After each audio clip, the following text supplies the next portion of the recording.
Hey girls, I hope you're all having a wonderful day. Today we are going to be talking about my favorite actually, my favorite band of all time, Korn. Being for real though, Korn is without a doubt my favorite band. They're just so freaking good. I love their variety with their music.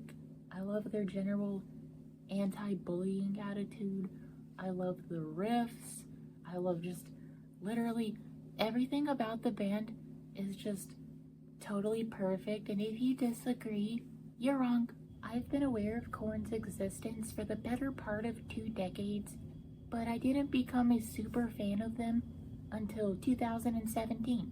That was the year where I truly reignited my love for metal music and music in general, and it's just, they're the best band ever. Literally, I've listened to all of their albums and all of their songs. They're just my favorite band by far. There are other bands that I love, of course, but none of them have the discography that is as extensive as Korn's, so I thought it would be fun to do a little tier list / ranking of every album Korn has ever made, and we are going to start right now. So you're going to see this little image pop up every now and then. Basically, in my tier list of Korn's albums, there are 5 different tiers. And you're probably noticing the absolute bottom tier, you know, the worst bottom of the barrel level that I will put an album into is mid, because I don't think Korn has ever released a bad album. They have, without a doubt, released some absolute stinkers of songs.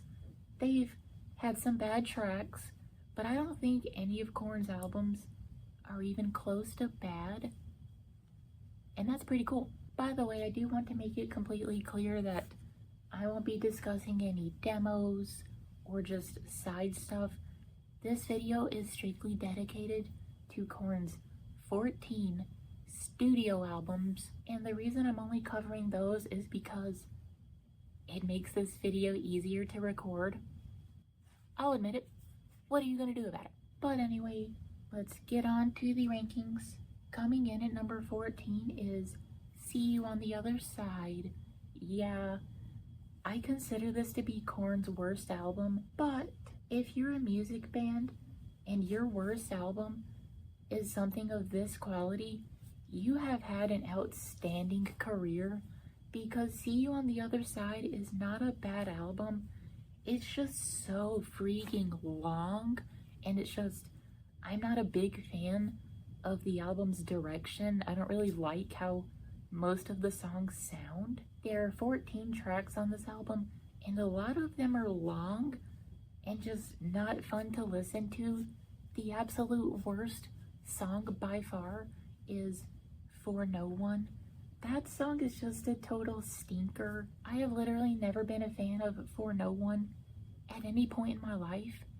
It sucks. However, while I do consider this to be Korn's worst album, I'm not happy about putting it at the very bottom, because this was the album that my family had on CD when I was a little kid. We played Twisted Transistor and Coming Undone a lot. Not as much as 3 Days Grace, but we listened to those songs a lot, and it's just, I wish this album was better, but I just don't listen to it very often because, like I said, it's long as dicks, boring, and just not the best. What I will say though is that album art, I love it so much. When I was a kid and saw the cover of the CD, I was like, what the fuck even is this? What the fuck? Moving on to number 13, the second worst Korn album, Korn 3, Remember Who You Are. Just like See You on the Other Side, this album isn't bad. It just feels super forced, and it's just, I'm not a fan of it. I really never have been. This actually used to be what I considered to be Korn's worst album, but nowadays I like it more than See You on the Other Side. But I don't really love any of the songs on here. My favorite one is Pop a Pill. The title of it is just funny, but there aren't really any standout tracks on this album. It just kind of starts and then ends. Thankfully, it's shorter than See You on the Other Side, but I'm just not a big fan of it, and I don't really listen to it nowadays. Because of all that, it's going right down in the bottom tier with number 14.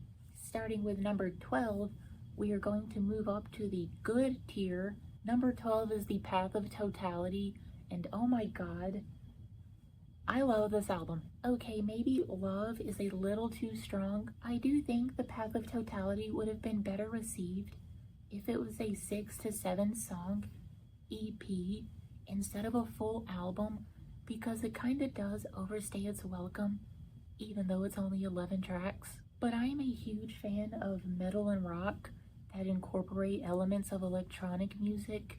My second favorite band is Exotype, which I know for a fact not a single person watching this video knows who that band is, but I love Exotype. They're literally so amazing. But yeah, The Path of Totality is pretty decent overall, but I would say it's one of those albums where the quality of the songs just goes up the closer you get to the end, because the last 2 tracks are 2 of my favorite Korn songs, Way Too Far and Bleeding Out.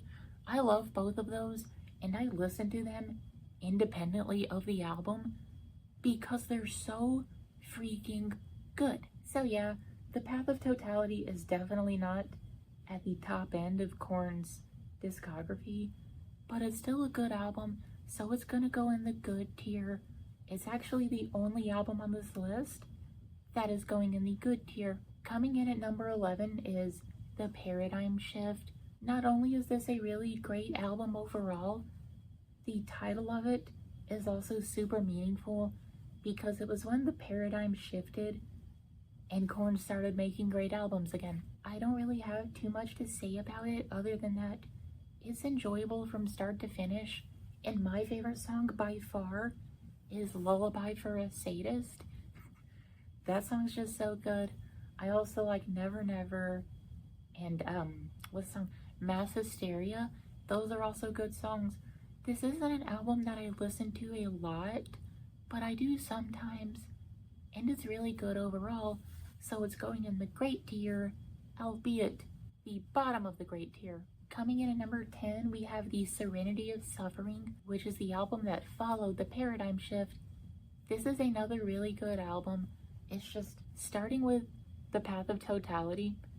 Korn's albums just got better and better and better, and it culminated with the album that I'm going to talk about in a minute. But the Serenity of Suffering is a really good album. Rotting in Vain's a great single. I really like Take Me. The album's just really good overall. It's pretty heavy, and I like it. As a result, it is also going in the great tier, right above the Paradigm Shift. Coming in at number 9, we have the Untitled album. Various people call this album different names. I used to call it Korn 2, but nowadays I just refer to it as the Untitled album. This record came out 2 years after See You on the Other Side did, and I love it so much more than that album.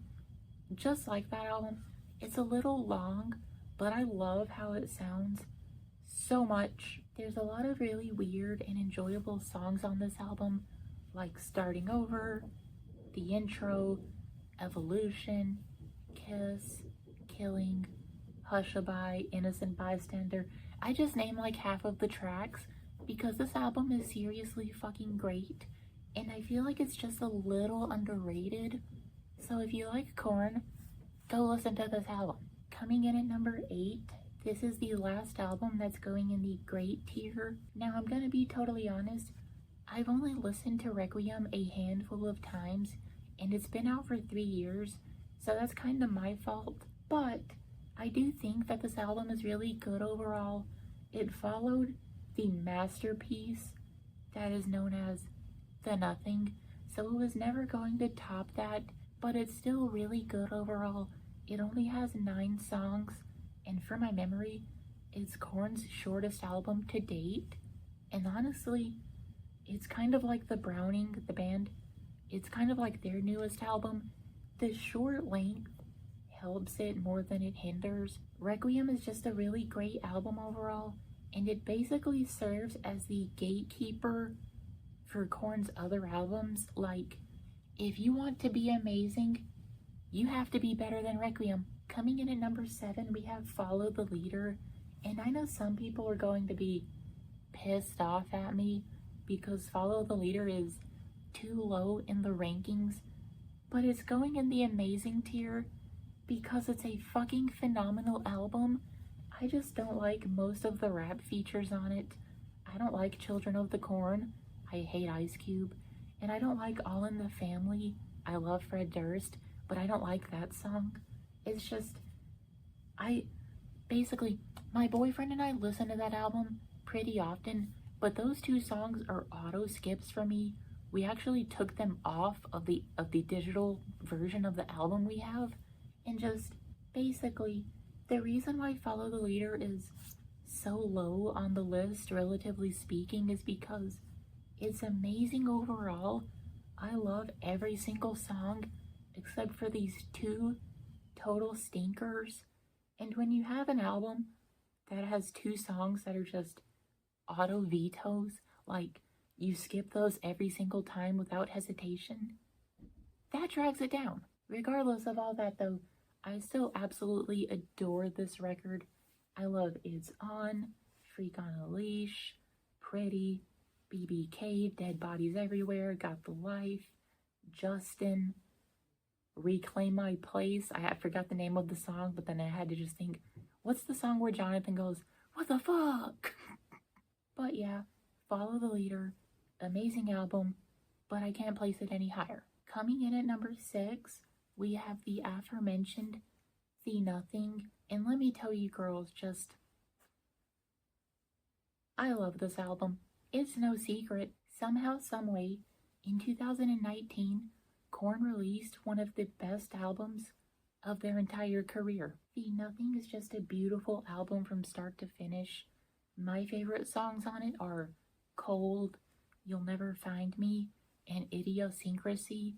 It's just, this album holds a special place in my heart, and it came out during a really important time in my life. It's just, I was really struggling in 2019.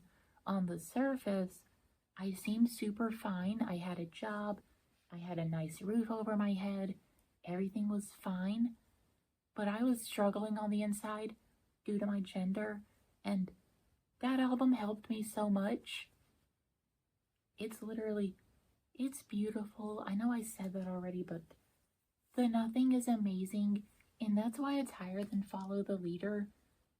It's just, it's literally so fucking good, but I can be objective and realize that it's not quite masterpiece level. Speaking of though, let's move on to Korn's 5th best album, the first one in the masterpiece tier, Take a Look in the Mirror. Now, Take a Look in the Mirror is really interesting because I would say it's underrated by the band and not by fans. Yeah, this is the vocalist Jonathan Davis's least favorite Korn album to date, and I totally get why, because the band were having conflicts with their record label at the time, but I fucking love this album from start to finish. I like every single song on it. Highlights include Right Now, Counting on Me, which is one of Korn's most underrated songs, by the way, but also Play Me, Alive, which is a re-recording of an old Korn song, and then the last track, When Will This End? Take a Look in the Mirror is so fucking good. It is underrated by the band, but not by the fans, because most Korn fans love it, or at the very least like it, and I am proud to have it at number 5 in my tier list. Moving on to number 4, we have Issues, which is yet another masterpiece. It's an album that I listened to a lot in high school. There's so many good tracks on it. Korn also got a little experimental and tried having some interludes, which are interesting.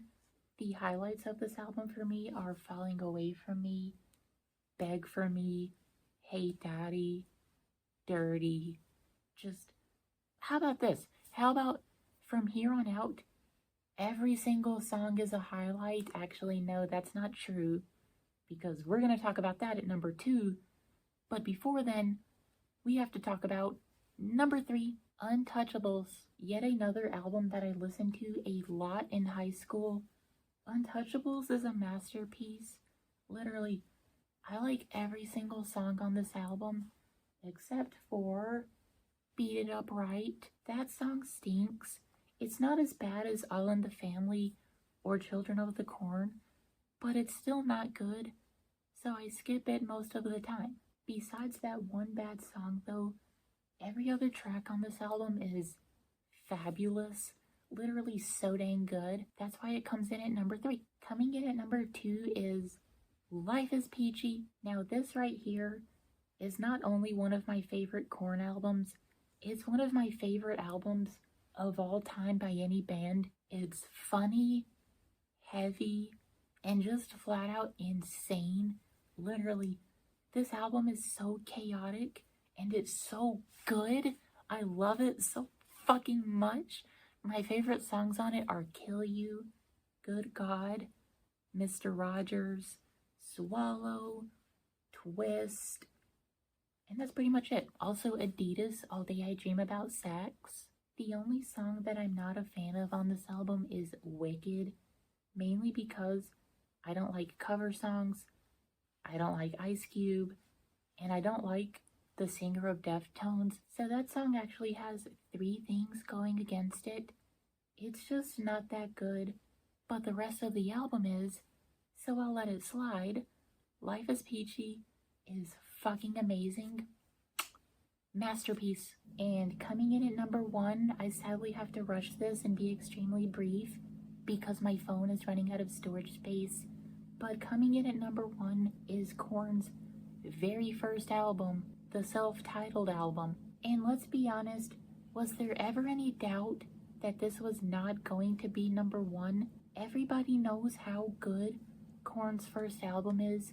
The raw emotion, the bizarre and weird song structure, the overall heaviness of it, the fact that it created an entirely new genre of music.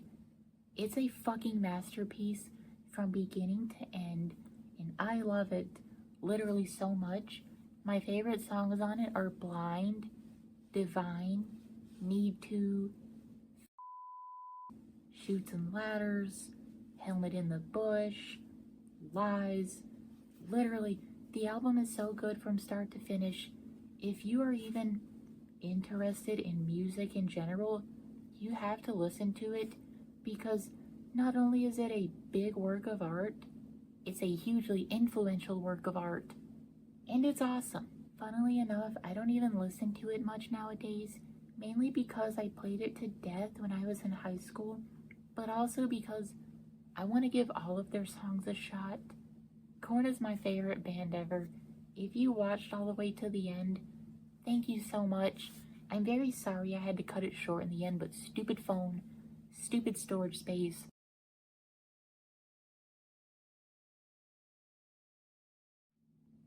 Boom, there we go. So yeah, I'm very sorry I had to cut this video short. If you watched it all the way through, you are amazing and I love you. Thank you so much for watching, girls. If you've never listened to Korn, check them out. That's an order. But anyway, thank you so much for watching, girls. I will see you all in my next video. Bye, girls.